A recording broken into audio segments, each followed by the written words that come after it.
no. Come on, out of the way.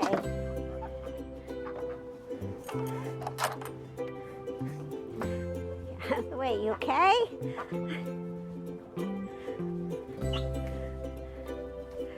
Hi, welcome to Miss Annette's Little Farm in the big city. It is another beautiful day here on the little farm.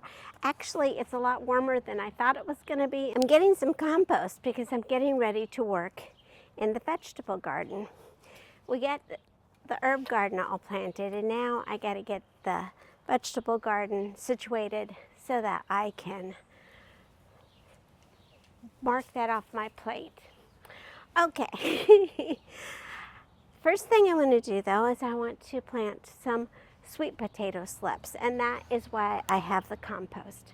But before we get all into that, now a lot of you have been gardening for a long time, for many years, and we've been seeing a new emergence, a new interest in gardening and growing your own vegetables here recently.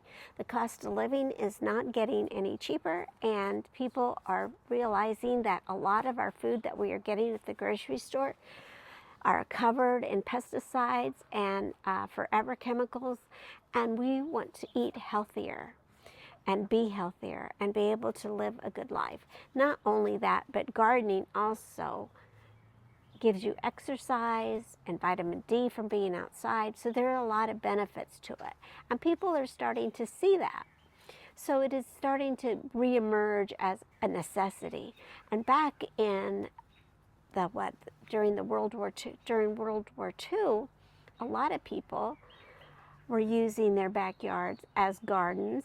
And they had rabbits and chickens in a garden, and they fed themselves. And nobody thought anything of it. Of course, after the war was over and the men started coming home and supermarkets started opening, people found it was much easier to go to the supermarket and buy your groceries.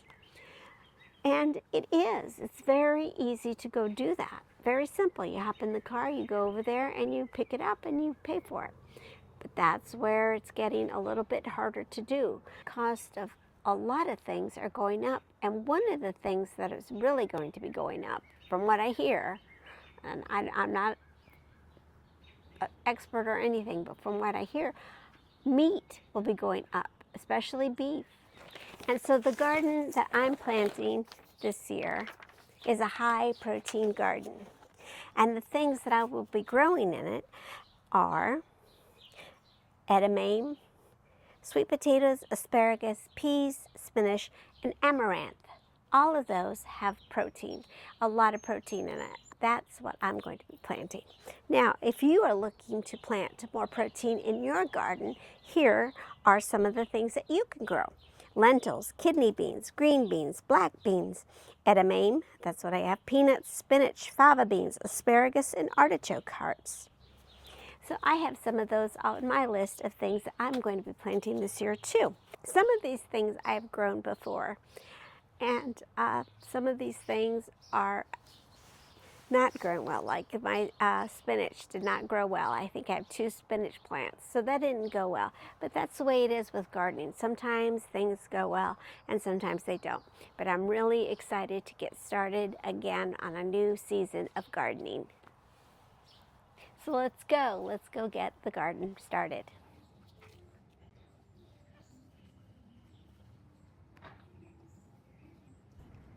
Yay! I gotta get the cotter pin.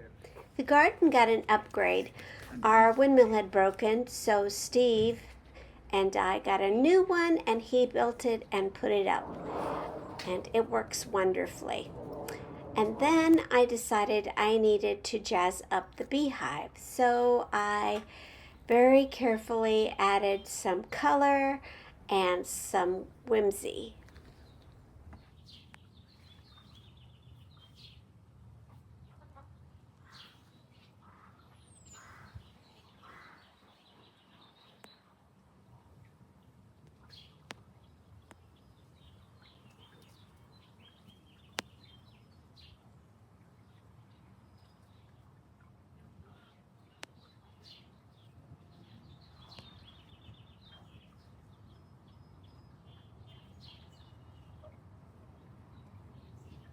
This cage may look familiar because I've used them before for protecting my small fruit trees, and I have grown sweet potatoes in these cages before.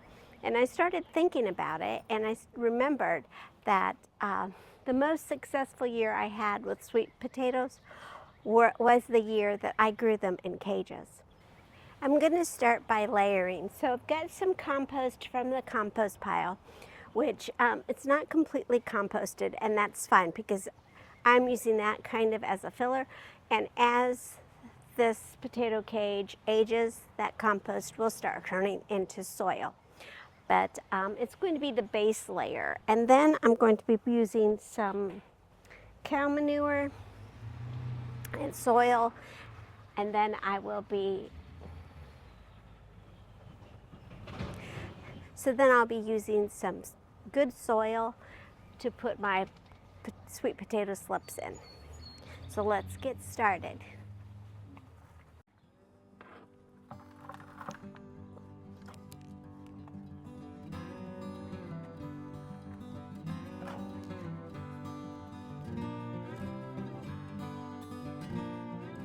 One large sweet potato provides 3.6 grams of protein and is an excellent source of vitamin C and A and potassium.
I picked this to grow in the garden this year, amaranth, and it has protein. Not only does it have protein, but it also is a grain. And I'm really excited to try to grow a grain. It's something that I've been wanting to do for a long time, you guys, and I'm really excited. The Aztecs used amaranth as a grain for their flour. So they would grind it up and make, I don't know what they were making back then, but they used this as one of their food sources. I understand it has a nutty flavor, so I'm very excited to try this. I'm going to have to get a grain mill, and that's exciting too, I hope. I mean, I'm just planting the seeds, but it's really exciting. I just wanted to share with you that I'm going to be trying something new this year, and I hope it grows beautifully. This specific type of amaranth is from Guatemala, which made me very excited because South America, this grain was very important to South America. So in the ancient times. So I'm really excited to try this, you guys. Wish me luck. I will also be planting some edamame, nutrient-dense superfood. packed with fiber and vitamin K, some asparagus, another protein-dense superstar, sugar snap peas, an excellent protein-dense vegetable, actually one of the best, and some spinach. Not one of the heavy hitters, but raw, it provides 0.9 grams of protein.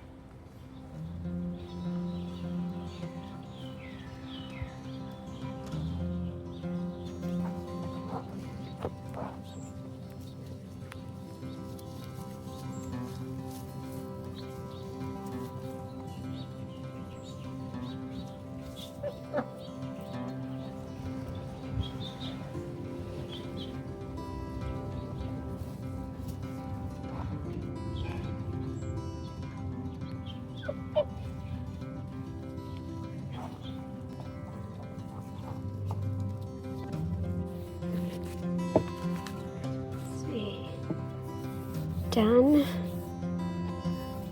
done, done, done, done, done. Gotta do this, this piece, this, and this.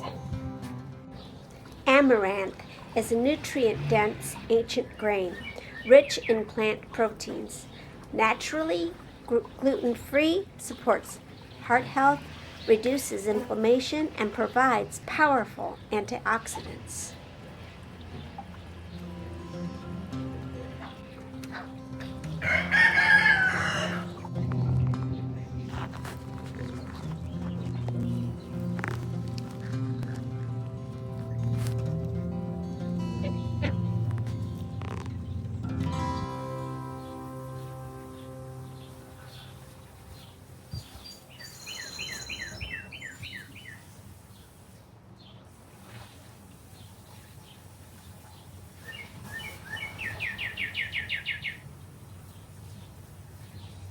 And there we go. The vegetable garden is in. So we got the herb garden and the vegetable garden.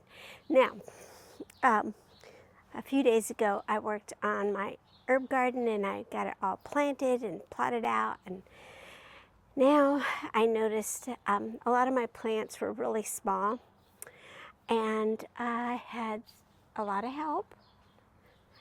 Well, they keep getting in there and with their little flat feet, they're digging around. They're not digging up the plants really, but they are kind of flattening them with their feet. So I think for the next couple of weeks until the herb garden gets started and going really well, I think the girls are going to have to stay in the paddock with the goats. So it'll be okay because it's only for a short time until everything gets going, and then it'll be back to normal. So I think that's what I'm going to do. I don't really want to put a fence up because I just don't.